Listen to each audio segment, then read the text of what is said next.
So my channel is all about cozy vibes, right? Very chill, very lo-fi, that's why I haven't, you know, made an effort. We're all friends here. And one of the things I've really wanted to do with my channel is make a corner of it like BookTube, but for movies. Now, there will be many challenges to this. I love book content on Instagram and YouTube. Haven't made it to book talk yet. I'm sort of mired at the moment between clean talk and niche programs from the 90s talk. But as an avid lover of that kind of content, I really want to sort of embrace it and bring a little part of it to talking about movies, to sort of break through some of the video essays. They're all very interesting, but I think we need a little bit of cozy movie content. Enter Dan. Part of the challenge, I think, is that the aesthetics of being a book lover and a film lover are a bit different. I've gone some of the way, the scented candle, pick one. I have many. At the moment we're going with Amber Noir. The warming mug of tea, no problem mate. That's been a staple of this channel for years. Incidentally, this brew is by Bird and Blend. It's Carrie Hope Fletcher's star of the show. Check it out. The massive quantity of books on display, many of which have never even been read. Check. And yes, that is shade. Some aspects are a little bit more difficult to replicate. The act of buying movies, for instance, as a leisure pursuit, I don't know. Like, I see your bookshop crawl, or your library tour, and I love it, but come with me to CEX while I replenish the DVDs I regret getting rid of when I moved house. I don't know if it's quite the same vibe. So yeah, a challenge it may be, but a challenge I think I will rise to, because I believe I can be the bridge between these two worlds. Most FilmTube, which I absolutely love as well, by the way, is just very educational. But the videos I'm served feel like a series of very informative lectures, and I appreciate them. I have a film degree. That's why I've, you know, fallen prey to deep diving in the same way. But I'm also card-carrying poster child for being basic. And while I do often want to go to see an art house independent meditation on the human condition, I just as often want to cozy up on the couch with a coffee and some chocolate and watch Monster-in-Law, one of my favourite films, which incidentally has a rating score on Rotten Tomatoes of 18%. So when I decided I wanted to make a video picking out some rom-com recommendations for you for Valentine's Day,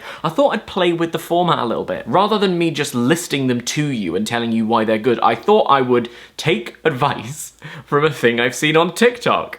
I'm so old. So what I've done is I've picked out 15 rom-coms that I own on DVD and I handed them to her indoors and she has put 10 of them in this bag. Incidentally, I'm not sure if The Hunger Games Ballad of Songbirds and Snakes counts as a rom-com. I'm going to pick them out and I will rank them in a top 10 list, but the catch is this. Once I've put something in place, it is locked there and whatever else comes out of the bag, I cannot change it. I'm very pleased with this concept. But before we get cracking, if there are any movies on this list where you think, oh, I wish I could watch it, but it's not available on a streaming service in my area, well, I have got you covered with the help of this week's sponsor, Surfshark. Surfshark and this channel are old friends by now, so of course you know that they are an award-winning virtual private network service that helps you look after your data and browse the web safely. It also allows you to change your virtual location, so you can technically eat, pray, love your way across the world without having to do any of the actual eating, praying, or loving. You can just stay in bed, which in my mind is infinitely preferable. As an example, incidentally, Eat, Pray, Love is available on the UK Netflix, but not in the USA. So if you wanted to watch it, all you'd have to do would be to let Surfshark connect you to your new virtual location and watch away. Surfshark also protects your private information while you're browsing public Wi-Fi, and it can be used on an unlimited number of devices. If you've heard enough and you'd like to give it a go, I highly recommend that you do. Just follow the link in the description and use the code DanielJ for an extra 3 months absolutely free. Thanks again to Surfshark for sponsoring this video, and let's crack on! Now again, as I said, these are films I already own on DVD. There are some that I don't have that would make it into a list of high-key recommendations. Things like Sleepless in Seattle, for instance, which I don't have on DVD, and I do enjoy very much, even if rom-com, I don't know, rom psychological thriller, she follows him across the country based solely on his radio show. It's wonderful, but cripes. It's like a pick and mix, it's like a lucky deep dive. Here we go. Smooth. Oh, Bridget Jones's Diary. Okay, well this is one of the most iconic films of all time. This film is very much my personality. This film was me. I felt this was a documentary rather than a piece of fiction for 10 years of my life when I was single. Immediately I'm in trouble because this is one of my definitely top 3, but like where in the top 3? Oh, but it could be number 1 because it's Colin Firth and Hugh Grant. That's like a double whammy. That's like a WrestleMania main event. Number 2, with the first one that comes out, you have to play it safe. I've not got a whiteboard, I wish I did. I'm gonna put Bridget Jones right there. Number 2. Let's see then. Oh, About Time. Now, this is a film that I watched for the first time in the 2nd lockdown. 3rd lockdown? 4th lockdown. One of the lockdowns. Ironically, time meant nothing. It's a film wherein Donald Gleason's character finds out from his dad Bill Nye that the men in his family have the ability to time travel. And you think it is going to be about him and his relationship and various japes, but it really smacks you in the face and is about something entirely different, and I wept and wept. It's set in London, it's got that classic rom-com energy, it really showcases London in a beautiful way. I haven't, however, watched it again since. It's not without its flaws, although its soundtrack is quite banging. I think that is probably, I'm gonna put About Time 7th. There you go, that's where we're at so far. Oh, okay, a classic of the genre. 10 Things I Hate About You. This is a perfect film. I absolutely adore it, every single second of it. It's so 90s I could cry. Joseph Gordon-Levitt, Heath Ledger, Julia Stiles. And it is based on The Taming of the Shrew. So it's a lovely Shakespeare adaptation as well, which gets an extra point in my book. Young sister can't go on dates until older sister goes on dates too, but older sister is cantankerous and doesn't want to. Then she meets Heath Ledger, who is a sort of a bad guy, but also like heart gold. It's fantastic. Also, we all know the bit, right?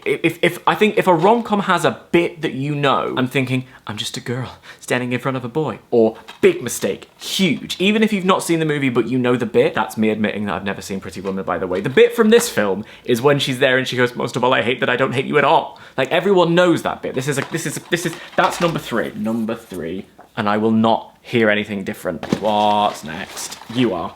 What are you? Notting Hill. Okay, thank God, because for a second I was worried this wasn't going to be in there. I think this is very easily, very quickly going right in at number 1. Although, I've just thought about something else that might be in here. But I've done it now, I've written it down. There's not a lot I can do. This film is incredible. She's a massive actress. He owns a bookshop.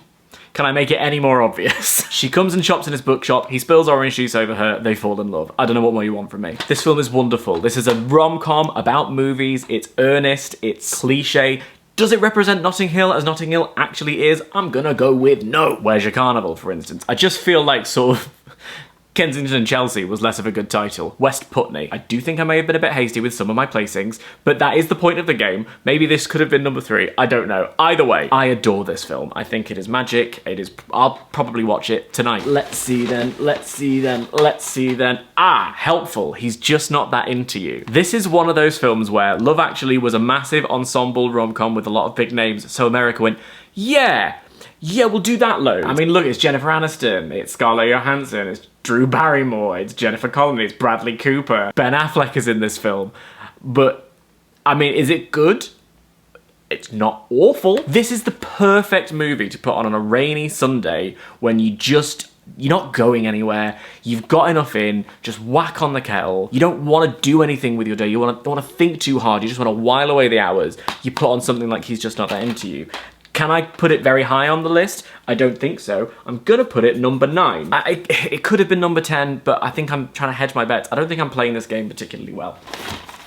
Oh, you got mailed. I love this for a number of reasons. I love this because it's book heavy. They play competing bookstore owners. He owns a big chain, she owns a little independent cute shop, and he's gonna put her out of business. But what they don't know is secretly they've been falling in love via email. It's perfect. Having worked in a bookshop, it scratches that itch for me very well. The incredible nostalgia of this film begins with a dialogue. Just the activity of the idea of the beginning of email and what could that be. I love it for the way Meg Ryan walks. I love it for the way Meg Ryan types. I love it for Tom Hanks's scarf collection. This is a magical film. I wish I could put it higher, but I'm only going to be able to put it at number 4. I'm starting to worry that one of the movies that would be at the top isn't in here, but also could be in here, and I'm now going to have to put it very low. It's not good. It is good. I love it. But it's not good. It's very long. It's actually not that long. It's 97 minutes. That's a perfect length of time for a rom-com, and yet it feels incredibly long. It's J-Lo. Look, I loved it. I saw it at the cinema 5 times. I'm not joking. Jennifer Lopez falls in love with this guy. They get engaged incredibly quickly, and Jane Fonda is his mother and doesn't think she's good enough for him. So they have a tete-a-tete. They sort of try and one-up each other, and japes ensue, and it's all set in a very sunny, very California area. Wanda Sykes is there. I'm sorry, I love it. It says hilarious up at the top. The funniest movie I've seen since Meet the Parents. Is that a ringing endorsement? I don't know. I can't, in all good conscience, put it any higher. 8th. It is, to be clear, not as good as these, but I still find it absolutely delightful, and I will not take your nonsense. I've got 3 left. 3 left, one of which is Sex and the City the movie. This is actually incredible. I've talked about this in a deep dive. Before I saw it, I'd never seen any episodes of the series. I went to see it to try and get points on a date, and I think I loved it more than her. It is a beautiful tale of female friendship in your 40s, I suppose. It is shallow, obviously, it's Sex and the City. It's high melodrama, it's so camp. I would understand if you didn't like it. I find it to be magic, and I could watch it over and over and over again. It's genuinely very, very funny. It is 2.5 hours long. There is no need. This is the extended cut, though, in fairness. I think the original cut is actually still also quite long. Wow. You're going 6th. You're going 6th. All right, 2 more to go, and we've got 10th and 5th left. What is about to pop out? Alright, now then, this is a film called Rumour Has It. It stars Jennifer Aniston. It was one of the first things she did post-Friends. She plays a woman who is engaged to be married to Mark Ruffalo, and they're going back home for her sister's wedding to meet the family. But she can't shake the feeling that maybe she wants something more from her life. Is she settling down too soon? She doesn't feel like she connects with her family, she doesn't know herself. And then she finds out that the book The Graduate was written about her family. So she goes looking for answers. This is going 10th. I'm gonna spoil myself up front and say this is going 10th. However, I once recommended it to my uncle along with a couple of absolutely classic movies, and he didn't like any of them except this one. There's something to it. I mean, Shirley MacLaine's in it, Mark Ruffalo's in it, Kevin Costner, Jennifer Aniston. It's good acting. I would recommend this to people. Like, chuck it on, see what happens. It's 10th, but it's one I'm very, very fond of. That means that the final DVD is... Yeah, I thought this might be it. It's When Harry Met Sally, which is gonna have to go 5th. This is the best rom-com of all time. When I first saw it, I really didn't get it. Its central premise is, can men and women ever be friends? And I have so many female friends in my life that I was like, yes, next question. And I sort of, as a result, was a bit hostile to what the film was trying to do. In my defense, I was 18. I then watched it again a few years later and realized I couldn't have been more wrong. I've since watched it over and over and over again. It's always funny. It's always heartwarming. It'll always make me cackle and then cry. Carrie Fisher is just exceptional in this film. The chemistry between Meg Ryan and Billy Crystal is off the chain. Do I think that chemistry is as poppin' as this one? No, I don't. However, this script is so pristine. It rattles along perfectly. It's got the scene. Everyone knows the scene. And when I was talking about the other films having a scene that everyone can remember like that, this film has the one. It's the best rom-com of all time, which is why it's going 5th. All right.